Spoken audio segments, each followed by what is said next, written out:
Oh, so we're diving into electronic harassment and targeted individuals today. Oh, interesting. Yeah. And it's tricky, right? Because it kind of blurs the lines between these like out there theories Yeah, and, genuine worries about how technology can be misused. absolutely. So we're going deep on this audio recording from someone who says they actually experienced this firsthand. Okay. And they bring in this whole other element that I honestly wasn't expecting, fungal biofilms. You know what's really interesting about this one is we're not, just dealing with a conspiracy theory here, but we're actually looking at someone's like lived experience. Right. And it's a good reminder that even in the most kind of, out there accounts, Mm-hmm. there can be these little pieces of truth Yeah, or at least, really valuable insights into just what it means to be human. absolutely. And this person's account is definitely out there. Yeah. They start by describing these subtle, almost creepy skin changes, like trouble washing off dirt, Yeah. peeling skin, even the sensation like their body hairs are glued down. Oh, wow. Yeah, it's like think about like a horror movie, right? Okay. Like where it just slowly builds that suspense. Yeah. It's those small details that create this growing sense of unease. Yeah. Exactly, you're just waiting for the other shoe to drop. Right. And it does, with the speaker's like central claim, they're covered in a biofilm fungal monster. Oh, wow. I know, right? And this is where it connects to Morgellons, Right. which, if you don't know, is a condition where people experience skin lesions. Mhm. And a lot of times they believe that there are fibers coming out of their skin. Right. Morgellons is a whole other rabbit hole. It is. Oh, yeah. But this speaker, they're absolutely convinced that the root cause is this biofilm Mm-hmm. and that it's trapping dirt and allowing stuff to grow inside it. So we've got biofilms, we've got Morgellons, but how does this tie into being a targeted individual? Well, this is where things get really, really interesting. The speaker believes that this biofilm is actually amplifying the effects of the alleged targeting. Okay. They describe localized pain, twitching, even sensations that they say feel like microwave weapons. Wait, so they're saying the biofilm like reacts to EMF or radio waves? That's exactly what they're suggesting. Wow. And get this, their proposed solution is, well, it takes an unexpected turn. I am intrigued. Lay it on me. They claim that a saturated solution of potassium iodide is the answer. Okay, for those of us who didn't exactly ace chemistry, what does saturated solution even mean? So basically, it means you dissolve as much of a substance as you possibly can into a liquid. Okay. So in this case, we're talking potassium iodide powder in water Mm-hmm. until no more of it can dissolve. Okay, got it. So they're using this potassium iodide solution. Yeah. And they describe some pretty intense immediate effects. Like what? More pain Yeah. and like strange sensations in very specific areas. Mm. They interpret this as a solution, like actually attacking a deep-seated fungus. So it's like no pain, no gain, but on a whole other level. Right, exactly. They're enduring this discomfort because they believe it's proof the solution is working, that it's going after the root of the problem. Wow. Okay, so they think it worked. Do they get better? Well, they claim a complete recovery. Really? Yeah, feeling 100% free of those targeted individual symptoms after using potassium iodide. Hmm. And they're really adamant about this, Okay. pushing back against this idea that once you're targeted for life. So they believe they like escaped this whole alleged targeting program. Yeah. But how did they even know they were a target in the first place? What were the signs? Well, the speaker offers some clues. They point to changes in skin color, like a yellowish or sun-damaged appearance. Oh, caused by a biofilm, they'd say? Exactly. They also mention marks on the upper cheekbones, a pulled-back look to the eyebrows, and a feeling of paralysis as possible signs. Paralysis, that's a little scary. Did they actually experience that? Yes, they share this story about waking up one day with her left arm totally paralyzed, which lasted for days. Oh, wow. They compare it to the effects of a stroke or even Botox. That definitely adds a chilling layer to this whole experience. Anything else? Yeah, they also mention this weird sensation of feeling like they had bed bugs, Huh. even though they were the only one in their household who was affected. So another potential sign, though a very strange one. Right. What's their ultimate message to listeners? It's a call to action, specifically for those who believe they're targeted individuals or have Morgellons. Okay. They urge them to try boron and potassium iodide, claiming it destroys their program. A bold claim, to say the least. So we've got this fascinating, if unsettling, firsthand account. Yeah. But before we jump to any conclusions, we need to step back and look at this critically. Right. It's vital to separate their personal experience and beliefs from actual scientific and medical facts. Okay, so let's start unpacking this. What do we actually know about biofilms? Are they real or just a figment of the imagination? Well, biofilms are definitely a real phenomenon. Okay. They're these complex communities of microorganisms that can form on various surfaces, including the skin. So not entirely made up, No. but are they as menacing as the speaker makes them out to be? Well, while biofilms can be involved in infections, and they are notoriously difficult to remove, Yeah. it's crucial to distinguish that from the speaker's more fantastical claims. Okay. Biofilms aren't inherently evil or part of some grand scheme to harass people. Got it. So biofilms, real, but not necessarily the villain in this story. Exactly. Now let's address the Morgellons connection. As we mentioned, it's a bit controversial. Yeah. While some individuals who identify with Morgellons may have underlying medical conditions, a significant contributing factor is often delusions of parasitosis, or DOP. Delusions of parasitosis. What's that? It's a psychiatric condition where individuals have this persistent, unshakable belief that they're infested with parasites, even though there's no evidence. They might experience real sensations like itching or crawling, Yeah. but they attribute those sensations to imaginary insects or creatures. So it's possible that some of what the speaker describes, especially that feeling of things crawling on their skin, could be linked to DOP?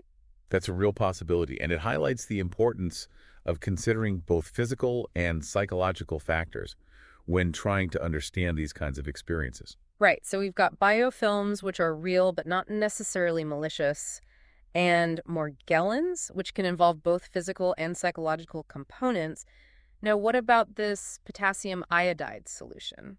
Any truth to speaker's claims about its effects? Well, potassium iodide does have legitimate medical uses, like treating certain thyroid conditions and protecting against radiation exposure. Okay. But self-treating with it can be really dangerous. So not something to try at home, even if it sounds like this miracle cure. Absolutely not. Any use of potassium iodide should be under the supervision of a medical professional. Solid advice, but zooming out a bit, what can we learn from this speaker's story overall, even if we're skeptical of the whole targeted individual thing? What's the big takeaway here? What I find truly fascinating is how powerful belief can be, especially when we're dealing with unexplained health issues. Yeah. This person's experience shows how a need for control can drive belief in conspiracy theories, even when those theories lack scientific basis. It's like they were grasping at an explanation, trying to make sense of what was happening. Right. And this targeted individual narrative provided that, even if it wasn't actually grounded in reality. Exactly. And that's something we see time and time again with conspiracy theories. Yeah. They offer a sense of order, a sense of control Right. in a world that can often feel very chaotic and unpredictable. It's about finding a pattern, even if the pattern isn't really there. Yeah. Creating a story that helps us understand our experiences, even if it leads us down a really strange and potentially harmful path. Precisely. That's why critical thinking is so crucial. It's about questioning those assumptions, evaluating evidence, and being cautious of narratives that rely on fear, suspicion, and blaming others. Good advice, not just for this specific story, but for navigating the world of information in general. Absolutely. This deep dive has given us a lot to think about. It has. We've gone from seemingly minor skin irritations to biofilms, Morgellons, and the unsettling world of targeted individuals. It's been quite a journey. It has. But we're not done yet. In part 2, we'll continue to analyze this case, Okay. exploring its implications and what it reveals about the very human need to make sense of things, even when it feels like the world is conspiring against us. I look forward to it. We just explored a pretty wild story about someone who thinks they were a targeted individual. Yeah. And it's easy to, I guess, just brush it off as another conspiracy theory, you know? Right. But there's something deeper here Yeah, there is. that I think we should look at. Absolutely. You know, their claims might sound far-fetched, but this person's experience really highlights, like, a core part of being human. Like our need to explain things, especially when we face something unsettling or unknown. It's like, have you ever heard a weird noise in your house at night? Oh, yeah. Your mind instantly goes to the craziest explanation. Totally. Even if it's probably just the wind. Right. Exactly. We're just wired that way, to seek patterns, make connections, Yeah. even if they're not really there. Especially with our health, right? Oh, absolutely. When something feels off and you don't know why, Yeah. it's natural to look for answers, even if they lead you down a rabbit hole. And in this case, it seems that search led this person to the targeted individual narrative. Right. It gave them a way to understand what was happening, even if scientifically it doesn't hold up. And that's a key point. Belief systems, even the ones based on conspiracy theories, Yeah.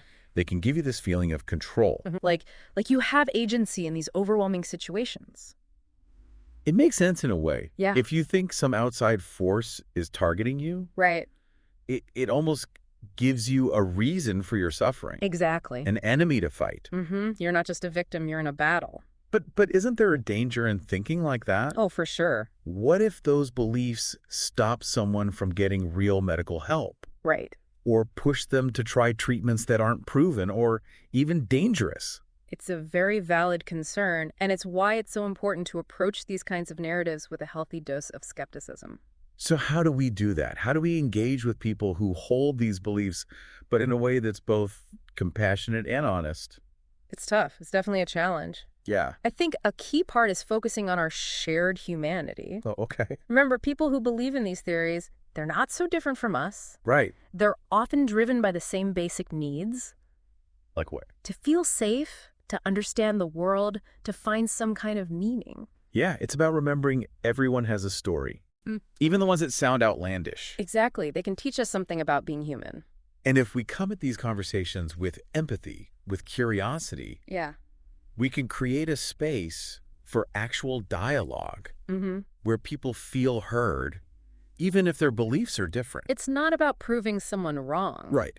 It's about connection, understanding. And from there, maybe we can start to gently challenge those beliefs, encourage them to question things. Right. Offer different perspectives. Help them develop the skills to evaluate information on their own. That's so important. Yeah, to figure out what's true, what's not. It's crucial, especially now. Right, with so much information coming at us all the time. Exactly. We need to be able to assess sources, see the biases. Yeah, figure out what's real and what's not. It's really about empowering people. This whole conversation, it just shows how important critical thinking is. Oh, it's essential. Not just for, like, conspiracy theories, but for life. Absolutely, for making good decisions, for solving problems. Yeah, for making sense of the world. Which is always changing. Right. It's about being curious, asking questions, being open to being wrong. I completely agree. This deep dive has given us a lot to think about. It has. Biofilms, Morgellons, targeted individuals, the power of belief. It's really a journey through science psychology. Yeah. That human need to find meaning. Even when things are uncertain. Exactly. And as we wrap up this part, I think the biggest takeaway is we need to approach these unconventional beliefs, the ones that seem out there, with both empathy and critical thinking. Absolutely. Listen to people, understand their fears, but also gently challenge what they think. Help them see things from different angles. And all the while, encourage them to be curious, to seek the truth. Well said. Because in a world where information spreads so fast, critical thinking is our best tool. It's how we navigate this crazy complex world. So stay curious, keep asking questions, never stop learning. We've been looking at this story, this person who believes they were a targeted individual.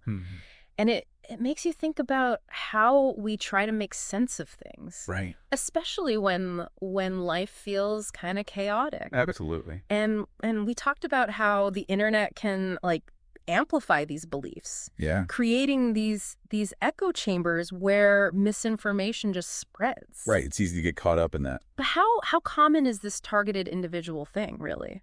It's more widespread than you might think. Really? There are whole online communities dedicated to it. Wow. People share their stories, support each other. I can see how that would be, I don't know, comforting in a way, but also kind of scary. Right. It's a double-edged sword. To find people who get what you're going through, Mm. but then what if it just reinforces these beliefs that might not be true? Exactly. It can isolate people from other perspectives. Yeah, from real information. And that's the challenge, isn't it? It is. How do we bridge that gap? Yay. How do we talk to people who are so deep in these belief systems without, dismissing them or sounding like we're better than them? It's a delicate balance, for sure. Yeah. I think one approach is to focus on our shared humanity.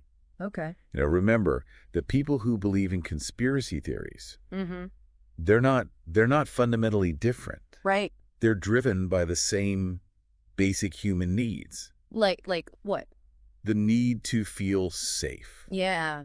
to understand the world. To define meaning. Exactly. So it's about remembering that everyone has a story, Yeah. even if that story seems, I don't know, strange or out there, Right. Those stories can still teach us something. about what it means to be human. And if we come at these conversations with empathy, with Mhm. genuine curiosity, then maybe we can actually have a real dialogue, Right, where people feel heard and respected. even if we don't agree. It's not about winning an argument. Yeah, or proving someone wrong. It's about connection, understanding. And maybe from there, Yeah. we can start to, I don't know, gently challenge those beliefs, Mhm. help them think critically, And encourage them to question things. give them different perspectives. Right. Help them develop those tools to evaluate information. Yeah, figure out what's real and what's not, That's crucial. especially now with so much information out there. It's about empowering people to think for themselves. This whole deep dive has really shown how important critical thinking is. It's essential not just for dealing with conspiracy theories, But for everything. for life,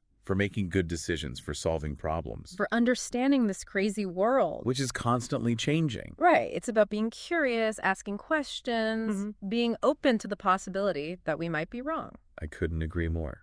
So we've covered a lot. Well, Biofilms, Morgellons, targeted individuals, Yeah. power of belief. it's been quite a journey. It has. It's this intersection of science, psychology, And that human need to find meaning. even when faced with the unknown.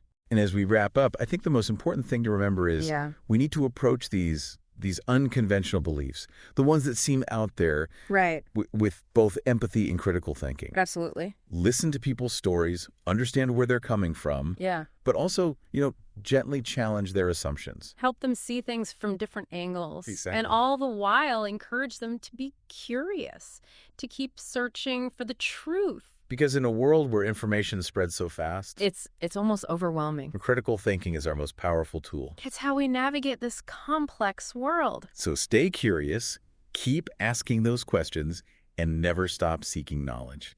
Thanks for joining us on this deep dive, and we'll see you next time.